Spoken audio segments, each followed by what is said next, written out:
Welcome to today's edition of Blue Talks. On today's edition, we will be speaking with a cybersecurity expert on the topic staying cyber secure, internet and online payment fraud. He's a resident cybersecurity expert, like I mentioned, with Stanbic IBTC. Welcome, Chukwudi. What are we going to listen to today? What are we going to hear today? Thank you, Tope. Today, it's Taiwo actually, but go on. Welcome, Taiwo. So today we'll be looking at the internet and online payment fraud, and we'll be looking at how payments have online payments have improved over the years in terms of value and in terms of volume, and why it's a right target for fraudsters. And then we'll look at the different forms. We'll look at the types of online payment fraud. We'll look at some of the forms that enable online payment fraud. And then we'll now look at what are the things that we can do to protect ourselves from these fraudsters online. Okay. Okay, brilliant, brilliant. Let me get out of your hair so you can go about your business. We'll catch up soon. Thank you very much. It's my pleasure to be on this occasion, on this edition of New Talks. Like I previously said, we'll be looking at internet and online payment fraud. So we'll just look at some definitions.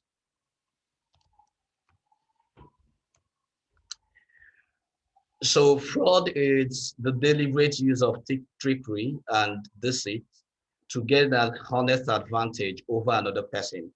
Most of the time, the intention to gain this advantage over the person is often financial. Okay.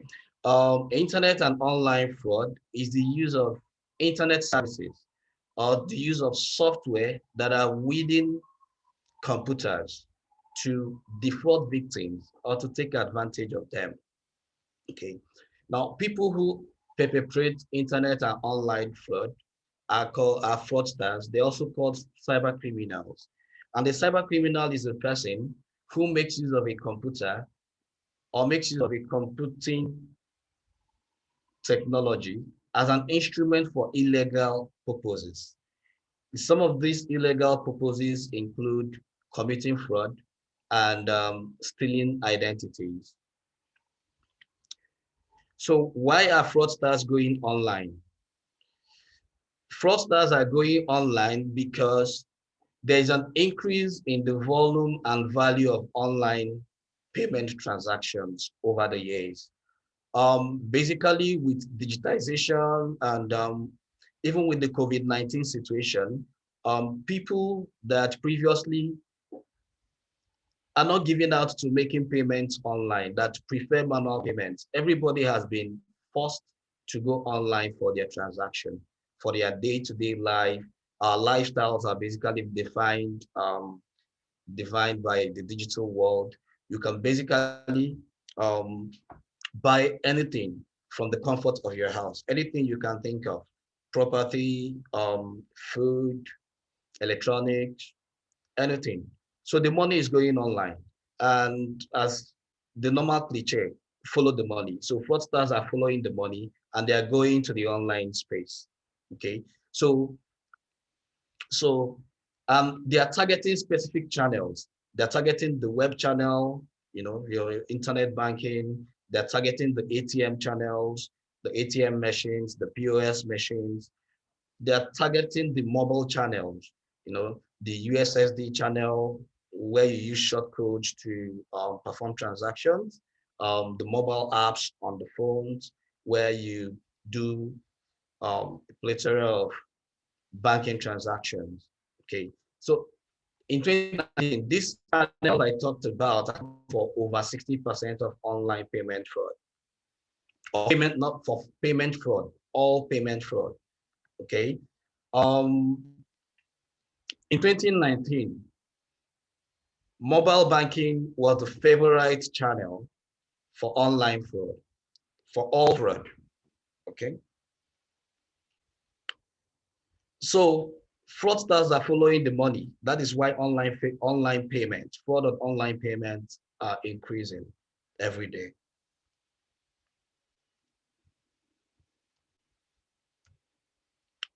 So what are the types of online payment fraud? What are the forms of online payment fraud?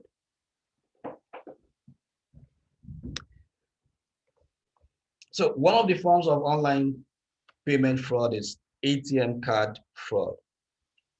So in ATM card fraud, what happens here is that fraudsters make use of lost or stolen ATM cards to perform transactions. These transactions can be performed either in person or they can be performed online, right? So when you lose your ATM card, it is very, very necessary and important that you should report to your bank to block it immediately. Then when your ATM card is stolen, it's also very necessary for you to report to your bank and ensure it is blocked. And then there are instances where your ATM, you think your ATM is safely in your pocket.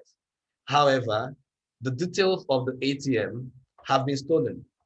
And those ATM details can be used to perform transactions on some merchant site. There are basic details of your ATM that are very important. And those details are written clearly on your ATM, okay? One of those details is your personal account number, which is normally called PAN. The PAN is a 16-digit number that is written boldly in the front of your ATM. Another important detail is the expiry date of the ATM. And then another important detail is the CVV. It's a 3-digit number that is at the back of your ATM.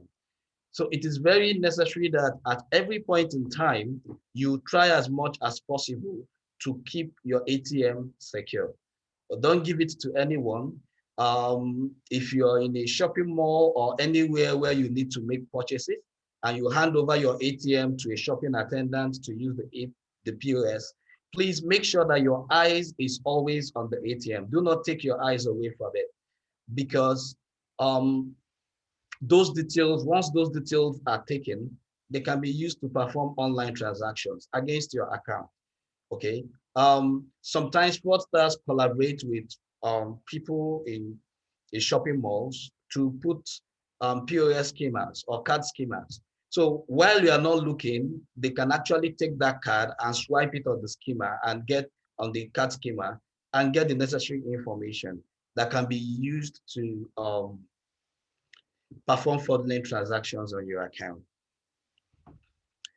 Another form of fraud, which is very popular within the Nigerian space, is SIM swap and SIM theft fraud.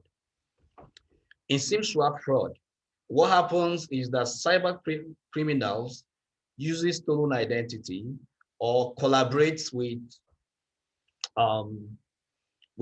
people in telco providers to swap your SIM.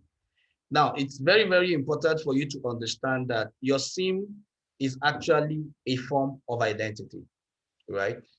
Your SIM and the number that comes with your SIM identifies you. That is why when you call someone, when that number appears, the person knows that it is you. So your telco uses the information on your SIM to allow you to access their network. So if somebody is able to swap out your SIM, the person is able to use the contents of that swap out SIM, pretend to be you, and carry out transactions on your behalf. So what can I do when I'm able to swap your SIM? I'm able to get your OTP. I'm able to call people. I can send an SMS and tell people, you know, your key contacts on your phone or your SIM that, look, I am in trouble, I need help. But most importantly, I can dial USSD codes, find out the bank that your number is attached to, and then I can use further USSD codes to perform transactions. Unfortunately, most people, when they set up their USSD profiles, they use very guessable pins like their date of birth, their date of anniversary, and um, some easily guessable pins. So these fraudsters are able to guess your PIN and perform transactions. The same thing applies to SIM tags. Previously, when your phone is stolen, the fraudster is basically thinking of how to sell the phone for any price and use the proceeds from the sale of the phone. However, now they are becoming more sophisticated. They basically pick up your phone. When they pick up your phone, they remove the SIM, put it in any other phone, and then use USSD and try to perform transactions on your account. If you don't have a strong PIN, they are able to guess your PIN, especially if you're using your date of birth. They're able to guess your PIN and then perform transactions on your account. Sometimes they're able to load credit on different phones and then find ways to convert it to cash. Another type of fraud is online shopping fraud. Online shopping fraud has been with us from the beginning of e-commerce. However, with COVID-19, where many people were forced to start buying things online, it has increased. With the commercialization of social media platforms, where people can actually buy and sell on social media platforms, we are also seeing an increase in online shopping fraud. So what happens is um, you see something you like on social media and you negotiate with the seller. He gives you something, an account number or somewhere to send the number to. You send the money and either your good never comes or a lower quality good that is not worth the amount that you paid arrives at your doorstep, you know. So that's a very simple form of online shopping fraud. There are other sophisticated types of online shopping fraud, which include where fraudsters can, design a fake website that looks looks like an original e-commerce site, or they can even design a fake website, opting that they are selling things, and people never get those things.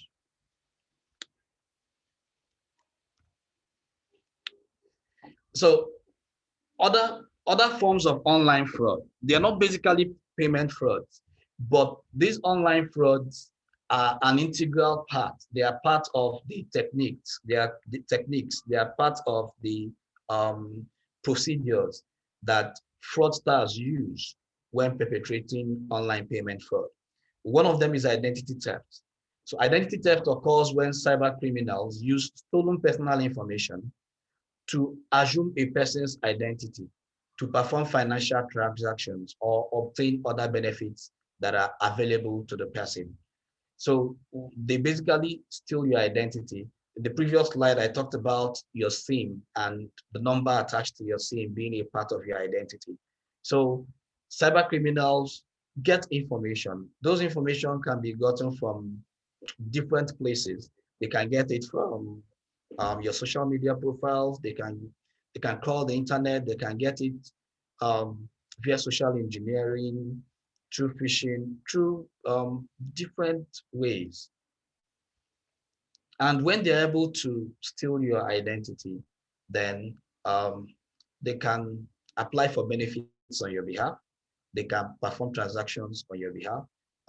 Sometimes, some months ago, there was a popular case of a Nigerian who who was applying for benefits, COVID-19 benefits, for foreign nationals on their behalf and using the money for himself. So it's identity theft is real. And when your identity is stolen, there are a lot of things that can be done with your identity. Ransomware and cyber extortion, they are related. Ransomware is basically a form of cyber extortion. So in cyber extortion, what happens is that cyber criminals, they take information that is sensitive, that is personal to you, and then they blackmail you with that information. They can tell you that, look, if you don't pay a certain amount, we are going to make this information public, okay? Then another form of cyber extortion is they can also tell you that we are going to attack your site, we are going to do this, we are going to attack your site, we are going to give you negative publicity, get people to give you negative publicity on your site, on social media where you sell, if you don't pay us this amount of money. Ransomware is for very skilled actors, for very skilled cyber criminals. They take over your computing device or your computer or your mobile device, accessing your personal information, making sure that you cannot access it, and demand a particular amount of money to be able to release the information to you. Then there's phishing. Phishing is basically used to gather information. I'm sure that many of us are used to phishing. Okay, you see all these mails claiming to be from your bank. You see all these mails claiming to be from CBN or from one of the regulators. They're asking you to either update your BVN, update your account, or that your account is about to expire. You know, I wonder how accounts expire. That your bank account is about to expire. You need to reactivate it. You need to click on this link to put this information so that your account can be reactivated. All they want is information. They need information. They need your credentials. Those credentials will be used to perpetrate fraud on your account. People have lost money that way. Do not fall for it. Spoofing makes phishing more real. Normally in phishing, they just send unsolicited mails to they just send unsolicited mails.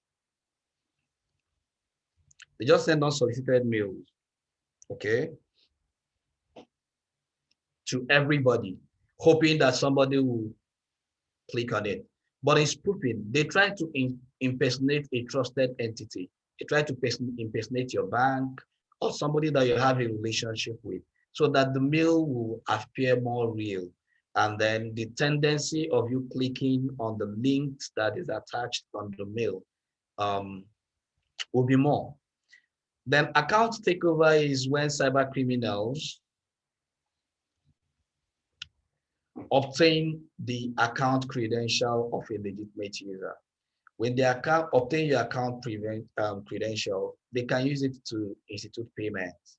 So if you have an email indemnity with your bank whereby you send payment instructions through your email to your account manager, when someone takes over your account, your email account, you can see the format of previous instructions that you sent. If you have email alert coming to your account, it's able to see the balance you have on your various accounts. And then he can send instructions to someone, to your bank to transfer money or to make payment for goods. Okay. So how can we protect ourselves? What can we do to prevent, or to be ahead or to limit our exposure to online fraud and online payment? One of the things we should not do is not to click on any attachment or any link from an unsolicited mail. An unsolicited mail is mail that you are not expecting from anybody. Mail from someone you don't know, from an organization you don't know, and you're not expecting it. It's unsolicited. One, if there is a link embedded in it or there is an attachment, just knock it off. Okay.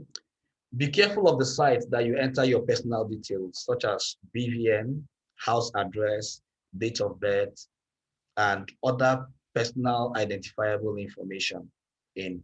Be very careful, because using those details, your identity can be stolen. If I have your BVN, if I have your house address, and I have your date of birth, I can basically open a tier 1 account on your behalf and operate it as me, because I don't need to go to any bank and to a bank to open a tier 1 account.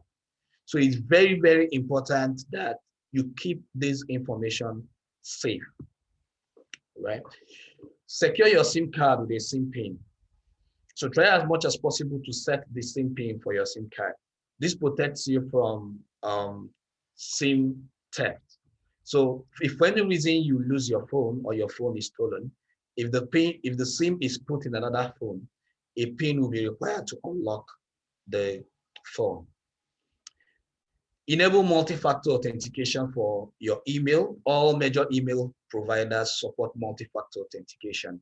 They can do that via the soft authenticator apps that you can install on your phone. They can do that by sending SMS to your phone. Okay. Enable multi-factor authentication for your email. Also do the same thing for your social media accounts. The truth is, with the rate of digitization, we are even able to do transactions from our social media accounts. You know, you hear of like WhatsApp banking. We have WhatsApp banking where you can do basic things from your WhatsApp. You have Facebook banking, which we have, where you can perform transactions from your Facebook chat. Okay. For transactional accounts, it's regulatory, so I will not talk much on transactional account. But because in Nigeria, the CBN mandates everybody, every financial institution, to make sure that multi-factor authentication is enabled for transactional accounts. And then do not enter your credentials on unsecured websites. Always look out for the HTTP or HTTPS symbol when you open a site before entering your credentials within the site. All right. So use an anti-malware for your system and your mobile devices and ensure that it's up to date. You know, it's funny. It's funny how people buy very, very expensive phones, you know, and they can't afford 2,000 or 3,000 naira yearly to install, to pay for a premium anti-malware for their mobile devices, thereby leaving their information exposed. Use strong passwords or passphrases for your account. So any password that is less than 12 digits can actually be broken. The level of computing power that is available today makes it easy to break passwords of certain lengths. So rather than using passwords, I suggest that we use passphrase. You can use something like "I love Stanbic." In using "I love Stanbic," I can decide that the I is a capital letter, the L is a 1, the S in Stanbic is a 5, the A in Stanbic is an @ That way, I'm using a phrase, okay? And I'm also making sure that there are a phrase that I'm comfortable with. And then I'm also making sure that there are numbers and special characters that makes that password to be harder to guess and harder to predict. Then update your privacy settings to control who has access to your social media profile and the information you share on social media. It is very important. Most identity theft are as a result of information that is freely available to people on social media. Okay, so it's very, very necessary. Update your privacy settings on your social media profiles. Ensure that only information that is necessary is accessible by every other person. Okay. Whoever needs to have your intimate personal identifiable information already has it. You don't need to put it on social media, or else maybe you're into business. So be cautious of the information you share on social media. I've talked about that. Be cautious of the information you share on social media. Be cautious of the information you share on so-called friends on social media that are hiding behind the internet. Okay. So I'm just going to leave us with a task before I end. And the task is on around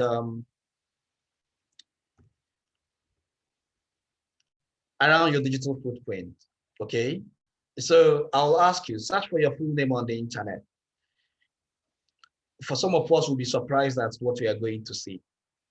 However, when you search for your full name on the internet, hopefully, I hope you will be able to use the result to modify your social media profiles to a level that you are comfortable with, to the level of information that you're comfortable sharing with the outside world. The truth is, most online payment fraud are as a result of a compromised identity in one way or the other. The compromised identity can be your phone number to get SMS to complete transaction. The compromised identity can be your account details, your account login details for your banking platforms. It can be your email. It can be any other one. But the most important thing is that your identity, what personally identifies you, is yours. Don't let it fall into the wrong hands. Okay. So thank you. I'll take questions now. Wow, Chooks, very brief, very straight to the point. I completed that task now. I searched for my full name, Taiwo Iwole, on there, and I saw some interesting things. It's not too bad. It just seems as if I have other people who share the name with me a lot more than I would have anticipated. So maybe I need to change my name. How many more people there now doing that? But great insights, great stuff. That you shared with us. One thing that people want to find out as well is that, let me just dig that up from YouTube. I was looking at it a moment ago and somebody says that, how do we make fraud unattractive? Do you think we will ever get to this position? Making fraud unattractive. Okay, so making fraud unattractive, it's about it's basically about a couple of things. One is making it difficult for fraudsters to perpetrate fraud, right? That's one. And then two is on the enforcement side, making sure that when fraudsters perpetrate fraud, they are caught and the law deals with them. Okay, so these are the two sides that needs to be strengthened, that will need to continue strengthening, okay, to ensure that fraud is not attractive to people. The one we can control, which is the first one as an organization, will continue to innovate and find new ways to ensure that our customers are secure, that fraud on our platform is limited. Okay. The other part I talked about is not within our control as an But I guess collectively as individuals, as maybe corporates, I don't know, but I guess we can generally move the needle in that direction as well, where enforcement and certain things. I mean, because it's quite interesting that, you know, during the pandemic, one of the things that was brought to the fore largely, and you know, without overflogging this, is the fact that technology sort of took center stage. And yes. So let's take, for example, the legal system in itself. And you know, there was some people had to go. Apparently there was a bill or so with the National Assembly then to say, look, does our constitution, or that our constitution doesn't make provision for digital or virtual court proceedings and so on and so forth there. But I think thankfully somebody then went to the Supreme Court, and the Supreme Court interpreted it and said, look, the Constitution had already made provisions ahead of scenarios like this and so on and so forth.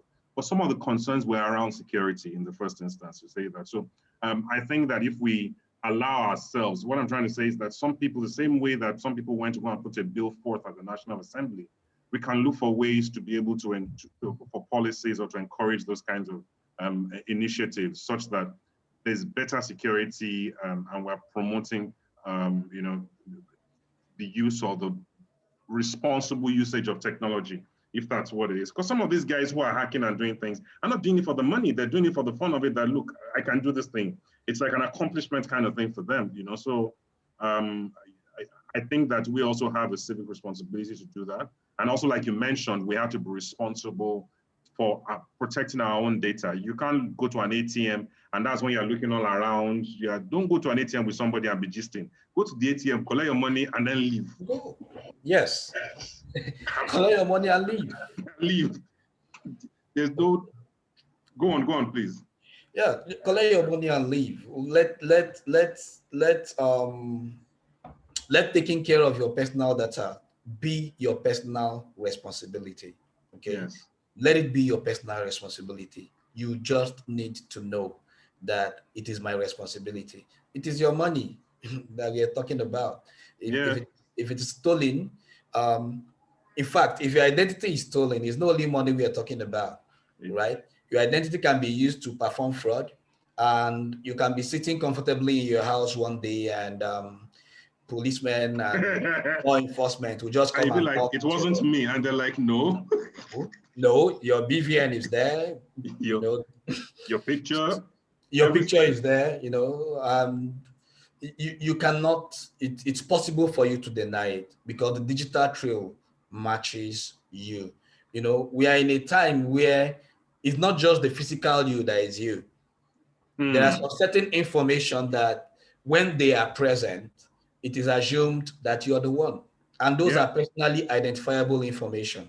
So it's very, very necessary that we go the extra, to protect this information. Okay, great. Somebody asked and said, will you share this presentation? Will you share the slides?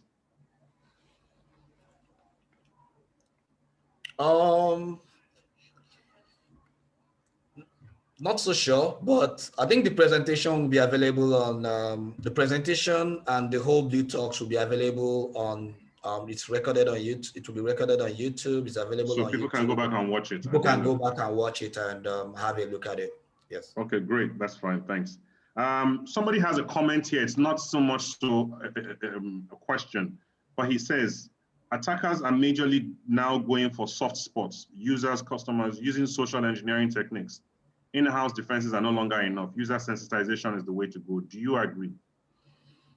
That's spot on. That's spot on. And that's what is driving the cybersecurity awareness as part of the Blue Talks program, because we want our customers to know. We want them to be informed. We want them to know about the techniques that these fraudsters are using. We want them to know about their methodologies so that when they see those patterns, they're able to recognize it.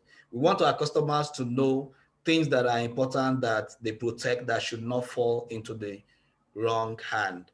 We want our customers to know that when they go to shopping malls to use their ATM, they need to keep their eye on the ATM. We want our customers to know these things, that when you go to to always go to an ATM that is in a secured place. Okay, try as much as you can not to use an ATM that is in an open place where fraudsters can easily at any time come and put a skimming device or something that can capture your ATM information. We want our customers to know these things. So that is why we are driving this awareness. It is key because the human is the weakest, is the softest link. among that chain. So it's very necessary. And we'll continue to drive these conversations via all the various channels.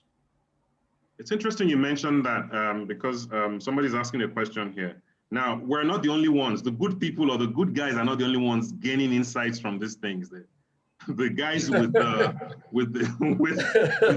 ill intentions, ill-intentioned guys or girls, whatever you put them, people are also learning from this. So how are they not upping their game? Because it's almost as if the good guys are always trying to play catch up with these guys. So now that we're sensitizing people, as we educate people, are we not also educating them is a question? Yes. Okay. Information, it's free, right? Information is freely available. Okay. And what you do with the information It's a personal choice. Okay. So the bad guys, yes, we're educating them too. But the good thing is that we're also educating the good people on how to protect themselves. And the truth is, techniques will continue to evolve. Okay. Techniques will continue to evolve. And when these techniques evolve, we'll always respond. Okay. And most will always respond. Like now, from a cybersecurity perspective, there are research and on the use of artificial intelligence and machine learning to predict techniques, to predict what cyber criminals are going to do, using big data and analytics to analyze data and find out things like when your account is used in a place where it's not supposed to be used, when you perform a transaction that is outside of your usual transaction, that's suspicious. So as the bad guys evolve, we're also a step ahead in making sure that we are able to stay ahead of the game and be ahead of the game. Preempt whatever they're going to do and Thank you very much. Ready for them. Yes, okay. Yes. Oh, okay, brilliant. Somebody's asking, how about storing passwords in the cloud, whether with Google, iOS, is it secure? If not, how do we remember numerous passwords across multiple channels? An extension to that, would you subscribe to like a password manager? So I know a browser like Google Chrome asks you to store the password. I think the iOS does that as well. I think Microsoft does that as well. You've got that's Windows. Windows does that as well. And you've got a myriad of options in there. So I think Android, there's some features as well too within Android and so many other things in Samsung, all of them. But are they secure? If not, how do we then remember the myriad of passwords that we have? That's a good question. That's a good question. For password managers, right? Password managers are the in thing now because of digitization. We have a lot of online profiles, we have a lot of credentials. And if you're trying to secure yourself, you're trying to ensure that you don't use the same password for two different platforms, then a password manager can be necessary, right? It's necessary, but it's very important that we understand some certain things. If you use a password manager like your Google Chrome, okay? Now, if for any reason you're using, that means you have to make sure that to an extent, you are always conscious of your system, right? Or of your device. Because if for any reason you're using your system anywhere in a public place, even in your house, and you step out to do something and a cousin, a friend, or a public person just launches your Google Chrome and goes to your page, you'll find out that the person will probably be able to log in. Now, so password managers are good, right? But the most important thing, and I addressed it in my presentation, is to enable multi-factor authentication on your key profiles, okay? Whether they are social media, whether they are email, whatever, enable multi-factor authentication. Password alone is not a sufficient form of authentication. So we need to enable multi-factor authentication across our profiles. So your password with something else that you know. No, I don't know whether that answers the question. I think it does. The short answer is password managers are good, but you also need to show some level of personal responsibility.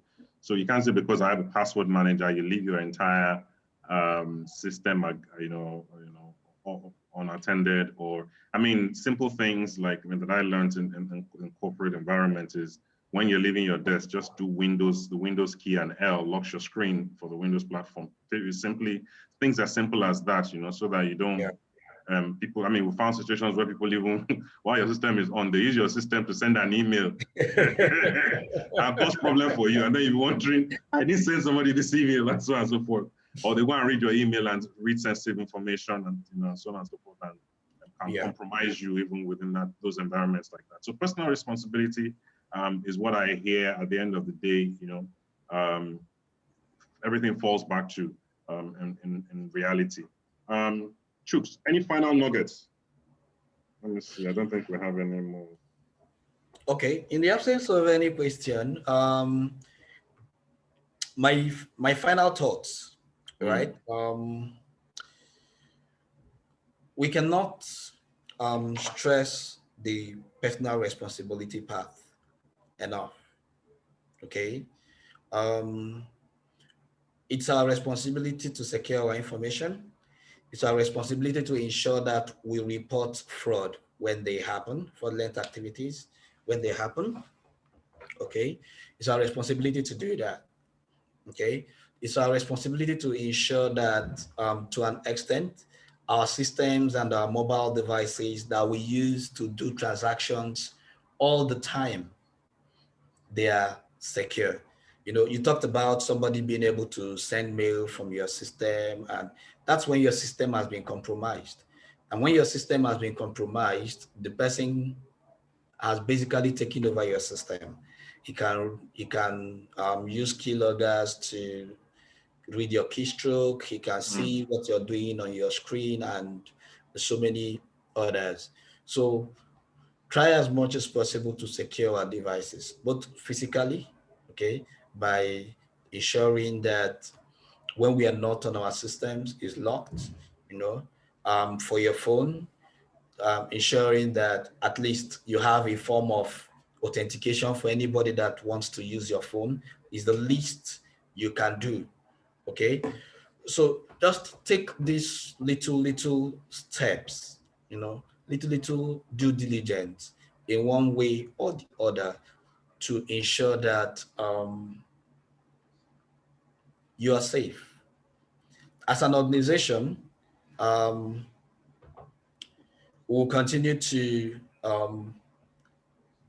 do whatever is necessary to ensure that our customers' funds are safe, and that as our customers make payments online and use our various online platforms and digital platforms, that their transactions are safe. Okay, brilliant. And before, I know we said we're rounding up and all, but there's one thought that came to mind. So some people have told me before, because this conversation is a long age debate, and they say, look, they can't even remember some tell you they can't remember their breakfast. You want them to start remembering password, all the time like that. So some people aren't very good when it comes to remembering things like that. So they write it out. Okay. So what's the best way to manage that? As in, you discourage that. I discourage it, but I also can't blame them if they don't remember, if they find it difficult to remember things like that. How do you want them to keep a record of it? Number one. I mean, then number two, imagine having to log on to different platforms. So they just use one password across all the platforms, which in itself is not advisable. It's not the most secure way to do anything. But because they can't remember, they have to write it down. So if they have to keep writing down each password for each, so and that is why I remember during the presentation, I said something about using passphrases. No matter how much you don't remember, there must be a phrase that you like. Okay. There must be a phrase. There must be something. It might not necessarily be in English. It can be in your language. There must be a phrase. Thank you. So there must be a phrase that you like.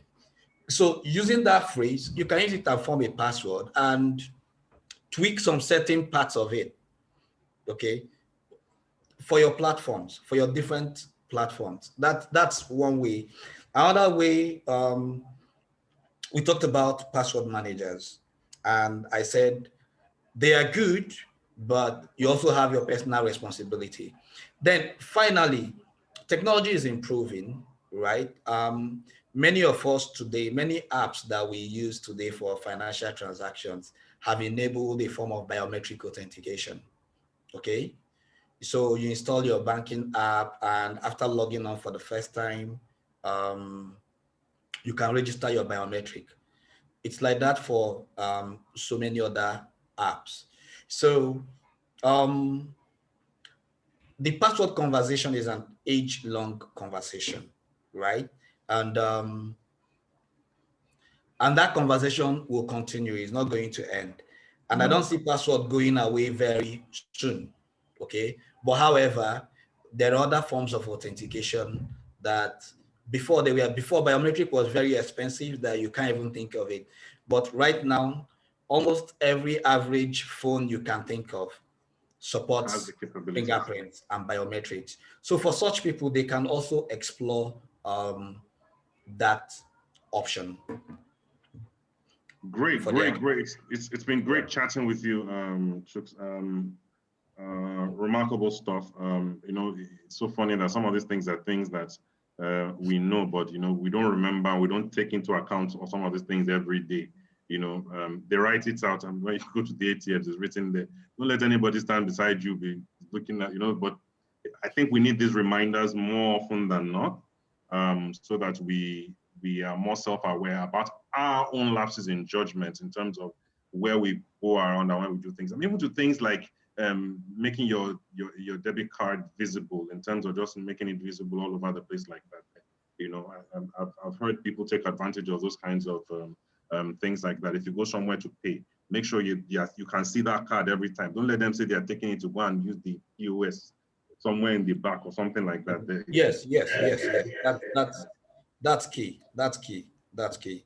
Um, that's very key. In fact, for the ATMs, you see people giving their drivers, giving their cooks, their ATM cards to perform transactions on their behalf. Okay, that's not right. Okay, you need to physically secure your ATM card. That's one. Right? Two, you don't need to share your ATM credential with anybody. If you have workers that work With with the you, exception of your spouse or partner, because you can cause trouble if you don't share it. But go on. I will not go into that conversation. But if you need for some reasons to give these people money, okay, and you are not there or you're too tired, there are solutions to it. Okay, you can get an instant card. Stanbic IBTC offers an instant card. Okay, instant prepaid preloaded card. Okay, you can give those cards. You can give that card to your driver, and when you want to give him money to go and buy fuel, instead of giving him your ATM pin, you load the card. You simply go to your mobile app, to the super app, and load money on the card. And the driver uses it to go and buy fuel or whatever you need him to buy for him, rather than giving him your ATM card, because probably you're watching a very important program and you don't want to go out at that moment. So you can do that for your driver, you can do that for your cooks. Then there's also a product that we call the cardless withdrawal. You can also generate cardless withdrawal, give the person the code to go and withdraw the money. Okay, so that way you don't need to share your ATM details with anybody, apart from the caveat that you put. I didn't say it. It's opinion pool, collective opinion pool. Okay, we can go on and on and on and on and on this topic here, because it's something that is very germane to a lot of people's sanity. If you see, I don't know if you've ever seen anybody that has fallen victim to one of these fraudsters, the way they are, the way they behave. they lose all sense of self, and you begin to wonder what's left of them. But so that we don't fall victim to these fraudsters and their antics is why we're having these sessions. I want to thank Chukwudi Ngene, a resident expert with Stanbic IBTC on cybersecurity. You can always watch the replay of this on YouTube. Go to the Stanbic IBTC channel, and you'll be able to catch the replay of this episode. Once again, thanks, Chooks, for sharing these nuggets with us. Thank you very much. Thank you, our audience, for logging on via Zoom and via YouTube. Until next time, stay safe. Bye for now.